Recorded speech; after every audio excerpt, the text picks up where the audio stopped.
So we're walking down the street in Panama City, and we saw him coming, and he was really tall, over 6 foot, but we could tell that he was drunk, he was stumbling. I normally just cross the street, but the traffic was heavy and the sidewalk was narrow. In other words, we were stuck. We were gonna walk right by him. So he panhandled us, and I just kind of, the same thing I always do when someone's drunk. I don't give drunks money. Well, he got pretty angry. You want to stay free of parasites when you're traveling? This is it. This is all you need. But you have to do it every day, and you have to eat the seeds. Chew them up good. You can make a smoothie. We do have a smoothie recipe I'll put at the end of the video. Oh yeah, and one last important thing. Do not buy the Hawaiian papaya. They are GMO. Well, you want to get these ones or those really big ones. Hello, welcome to Frank and Angie's channel, where we discuss the retire early lifestyle, whether it's at home or abroad. Thanks for coming to our channel. So we're walking down the street in Panama City, and we saw him coming, and he was really tall, over 6 foot, but we could tell that he was drunk, he was stumbling. So he panhandled us, and I just kind of, the same thing I always do when someone's drunk. I don't give drunks money. Well, he got pretty angry. It was a few years ago. I don't remember exactly what he said, but whatever he said was such that, hold on a second.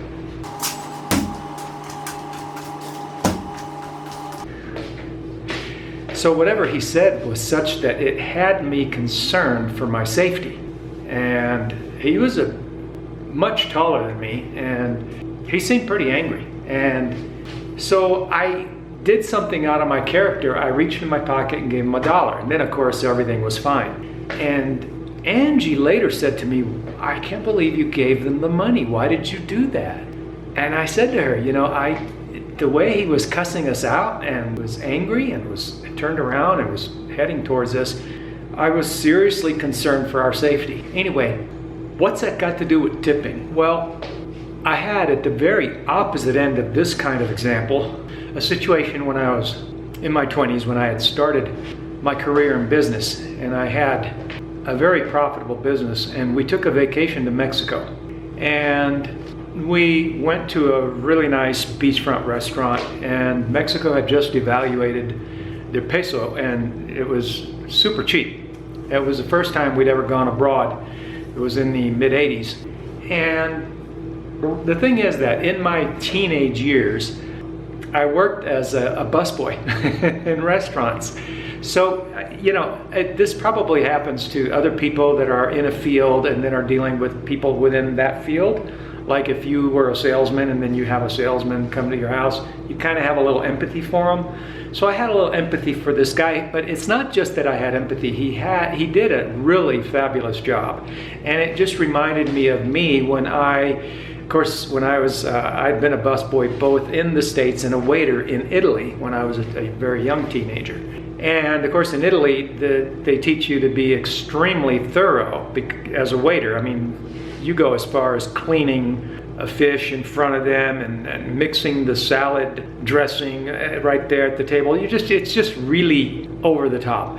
Well, this waiter in Mexico was over the top. I mean, he did such a great job. Well, anyway, I understand that people were earning $5 a day. I decided that I had the money, and I just had the money, had the empathy. He did such a great job. I tipped him $20. Now, this isn't the $20 bill of 2020.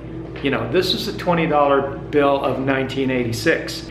And it was in a country where the peso, their money supply had been devalued. And so $20 bought a lot in Mexico. Matter of fact, I think we flew to Mexico for like $300 back then. Well, anyway, my point was that I gave him a $20 tip, and he followed me out of the restaurant just bowing, and he was so thankful. He followed us all the way out to the sidewalk, just bowing and thanking us.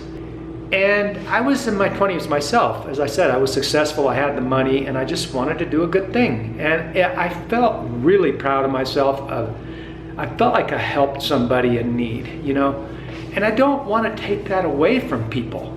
There's nothing wrong with generosity as a principle. You know, as a principle, especially as believers, we're to be givers and not takers, right?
And by the way, we're still here in our $300 apartment in Cuenca, Ecuador. And we've never paid more than $300 or $300 or $400 for any apartment or house, furnished or unfurnished, 3-bedroom, 2-bath. In any case, we've been here and we went through the Cuenca, Ecuador bubble of 2015. We were right in the middle of it, and we saw what a steady onslaught of rich foreigners to a specific area does to both the people and the prices. Because yes, it's about not just the prices, it's about the people, and it's about the local people, and it's about how those local people develop their attitudes towards foreigners and how they treat them. And I've talked about this in other videos. So what is it that I have found, and what is my experience? Well, I'll give you an example. When we first got to Cuenca, Ecuador, we would sit in the park and these shoe shine boys would come around and offer to shine your shoes. And at that time, there weren't any gringos. Maybe you saw one here, you know, 1 or 2 in a whole week. So, you know, the place was pretty virgin and at that time. And so they quoted me 50 cents and I had it done. I later found out the locals pay 25 cents. Keep that in mind. Now, I also met expats, and I also myself was in a situation where I did want to tip them. But I understand from these expats I met, they told me they would tip them $2. Now, if the shoe shine is 50 cents and you're tipping them $2, $3, what I noticed is after a period of time that the foreigners started increasing, and this became a common thing where people tipping, you know, and they would do it to taxi drivers too. And you don't tip taxi drivers, you're on a meter. But people would do it, you know, they would stand there and the fare would be $2, but they would pay $4. Okay, what's wrong with being generous, or is there anything wrong with being generous or tipping? You know, I mean, I was just on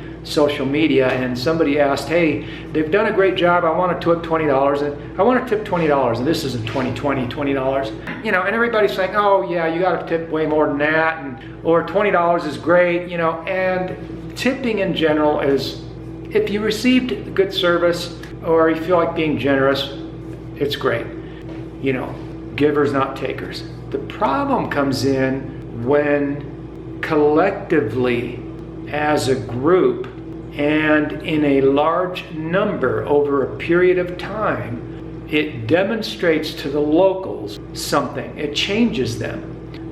For example, I noticed that after the number of expats increased and a little bit of time passed, where the Retire Abroad media magazines were really pumping strongly, Cuenca, Ecuador was getting hit by all sides in brick and mortar media, online media, bloggers. I mean, it was just getting hit from all sides, and the people, the traffic was just increasing, and the prices were just ballooning. They were going out of sight. And we made lots of videos about that. We've got over 1,000 videos just on Ecuador. And at the time, people really, it fell on deaf ears, but I'm telling you that I've seen it. Eventually people understood what they, because as people kept coming here and the prices kept going higher and higher, just the prices just get ridiculous. I noticed that the shoe shine boys started charging as their regular fare $250. I know, because I sat down after a couple of years, 2-3 years, I would say, okay, well, go ahead, shine my shoes, and now they were asking $250. So how did that happen? How do we go from 25 cents to $250? And it's not the $250, it's not that I can't afford $250 or that $250 is too high. It's not that. It's that the price went up 500%. And that's just on one item. That's just one example. And then you've got food, and then you've got rent, and then you've got transportation and taxi drivers. It's just the whole picture. As a group, us gringos and foreigners definitely make a difference when we collectively act overly generous in high numbers, and specifically in a short period of time. I mean, look, if I go to some far-flung place, you know, on vacation, or I travel somewhere, there's no RAM promotion, and there's no, of course nowadays that's hard to do because of YouTube. Just YouTube itself, there's just, everybody is on there, and it's just, there's almost no escaping. But I'd like to think the earth is big enough that there's plenty of room. But let's just say that you went to an area that nobody has had a chance to talk about, and you're just one foreigner. You're just one foreigner showing up and being very generous, like when I did that in 1986 to the Mexican waiter, you know, in Mexico. That's not going to, one time isn't necessarily going to change the local people, the culture, and the way they view every single foreigner. Because let me tell you what happens. This is what I noticed after a number of years when all of this took place. After that took place, you know, this big influx of generous, rich gringos, overly tipping and all this, is I couldn't walk down the street without children running up to me and asking for begging for money. One time I gave them 50 cents, but then I saw they ran in the computer store and bought potato chips. So, well, regardless, I mean, I'm just saying that the way people look at you, look at us as a group, is what my main concern is with the idea that, and people don't think in terms of us as a group, us gringos as a group, collectively, or whatever. We think it makes me feel good to help somebody. And there's nothing wrong with that. But if I can, you know, if I can just encourage you to think about the fact that if you're going somewhere where there's whole Facebook groups on just that city or just that country, and lots of people are considering going, and everybody acts this way, the culture and the way they view the foreigner is definitely affected.